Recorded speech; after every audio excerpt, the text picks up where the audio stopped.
Yeah, welcome back to my film and TV channel. Hope you're all staying safe and well. Yes, we've got I suppose you call it a blockbuster, a sports drama film, but plenty of action in this and nicely spaced out action as well. We don't get too many big chunks and then nothing. So it's a good watch overall if you like a little bit of action and not have to think too much about it, because we're talking F1, of course, a 12A certificate, 2 hours 35 minutes. We'll talk about that later on.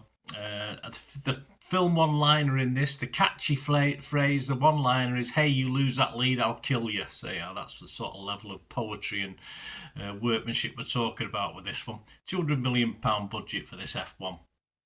And of course, it's about a race driver who returns to Formula One after a 30-year absence, yes, to save his old teammates' underdog squad from collapse. Yes, does he succeed? Well, we'll have to see, but I think we probably know, don't we?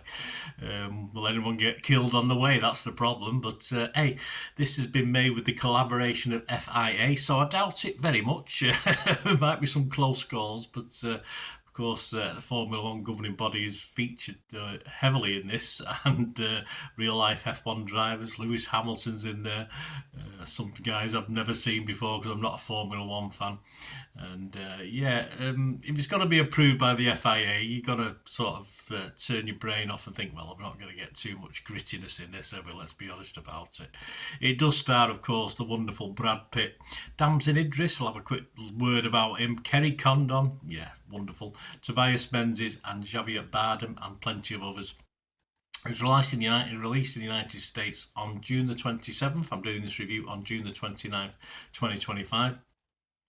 Right, let's have a look at the actors. Just a couple of mentions. Damson Idris looks the part, absolutely spot on. I'm not convinced on his acting abilities at times. He's fine.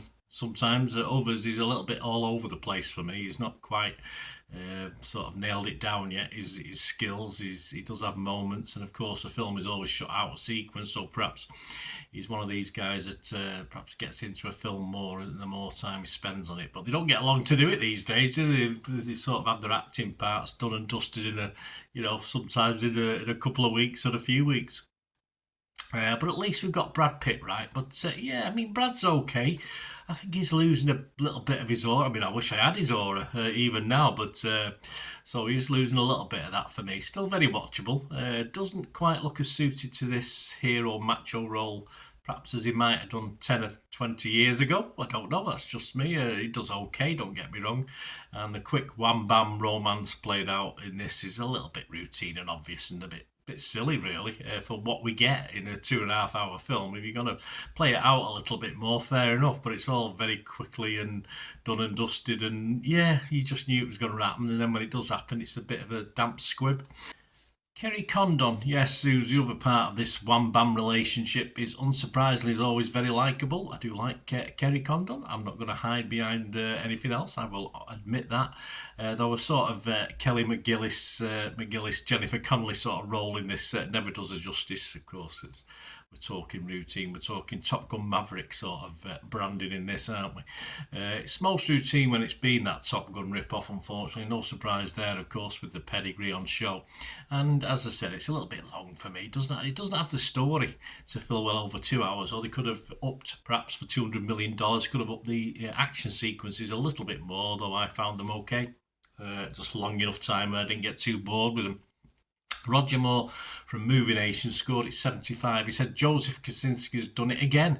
F1 combines unparalleled access, pioneering filmmaking and moving redemption arcs to deliver an exhilarating cinematic experience.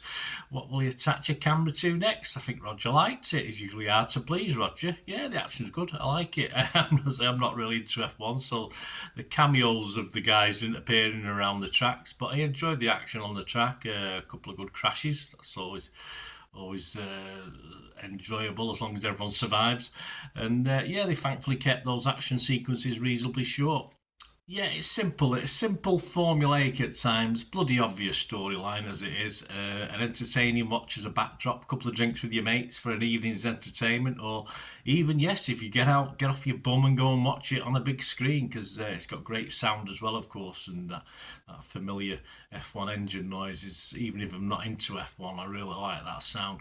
Peter Bradshaw of The Guardian scored this H as well. He said, "There's a fair bit of macho silliness here, there is, but the panache with which director Joseph Kosinski puts it together, it's very entertaining. Yes, Kevin Mayer, though, is one sort of weaker voice. There's a lot of love for this, but it's not universal. Kevin Mayer from The Times said there's an unashamedly enthusiastic cross-promotional quality to the film, like 2.5 hour Formula One commercial that never quite gels with its hoary central story. Well, that is the problem, isn't it? We mentioned it earlier in this vlog, the FIA approvement. We're never going to get gritty, so we get sort of bog standard, beating the chest stuff that for me is about 20-30 minutes too long.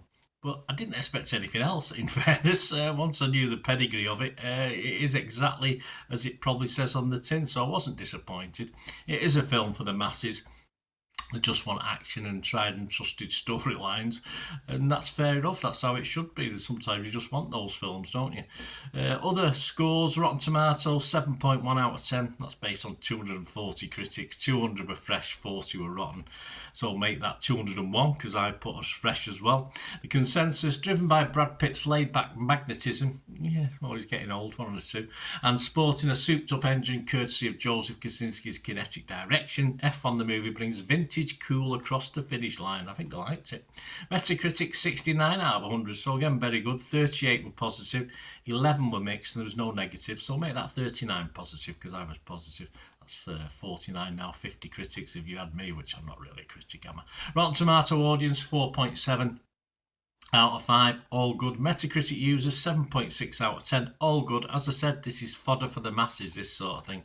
Internet Movie Database, Joe Public, 26,000 scores and reviews, 7.9. There you go. I think this will hover around 7.5 to 8 over its lifetime on Internet Movie Database. Once it's got that number of likes, etc., it's very rarely going to drop, particularly as a stone. Personally, yes, I thought this was okay. As I said, I got what I thought I was going to get. No singing and dancing, absolutely edge of the seat stuff with this one. It's just bog standard stuff, and that's okay if you're in the mood to watch that sort of thing. So I've just scored it a 6, which is my normal watchable score for this one. So let me know your thoughts, guys. Did you go to the cinema to watch this? Were you going to manage to watch it at home, whichever way you're going to watch it, on streaming, stuff like that? It'd be fantastic to hear from you about this film or anything to do with film and TV. If you like what I do, guys, on this, I do try and give a broad section of views. Some people like that, some people question why I do it, and it's just my style, it's just how I do it. I like to see other people's opinions and make a comment if I can, usually backing them up or going against them. So if you like what I try and do, want to help support this channel going forward, I'm always open to that, guys. It's much appreciated. Smash those buttons. For other ways of supporting me, just keep watching and listening. To help me out, guys, if you watch the ads, if the ads on this YouTube ads, that helps in a very little way, but it all helps. All, watch the pennies and pounds look after themselves, they say, don't they? Or the pennies or the 10p's look after themselves. But if you watch the ads or follow the links on the ads as well, that's always a nice way to support the channel. If you sort of hang on for it, I've done that. I watched other people's and followed the ads, just something I fancied, which does happen from time to time. Of course, you can support me by pushing that subscribe button as mentioned earlier, and that of course pressing the button so you know when these vlogs are coming out. And of course I'm always interested in your opinions, and of course if you can give us a like, that'd be wonderful as well. So thanks for watching, guys. Hopefully I'll join you very, very soon with something else. Until we meet again, I'll never ask one thing, don't I? Please stay safe, everyone. Bye for now.